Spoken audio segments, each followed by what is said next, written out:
आपके साथ हाजिर है सना कैसर। आज मैं आपको चिकन अल्फ्रेडो कबाब बनाना सिखा रही हूँ। 3 पीस इसके पास्ते के लिए हैं। मैंने पानी बॉईल कर लिया है।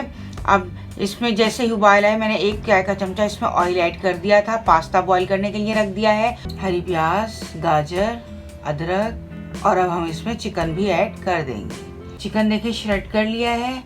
पास्ता जो बॉईल कर लिया था, चेडर और मोज़रेला चीज हाफ कप ली है। 3 हरी प्याज, लहसुन, हरी मिर्च, बटर, क्रीम चीज, नमक, काली मिर्च और इसमें चिकन ऐड कर दें। हरी वेजिटेबल्स ऐड कर दें। इसमें बटर, नमक, काली मिर्च, चिकन पाउडर, चीज, चेडर और मोज़रेला चीज वो भी ऐड कर देंगे।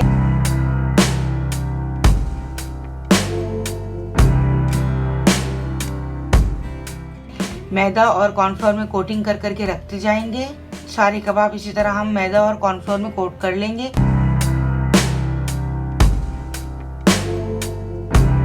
उम्मीद है मेरी रेसिपी आपको पसंद आई होगी। मिलती है नेक्स्ट रेसिपी के साथ। अल्लाह हाफिज।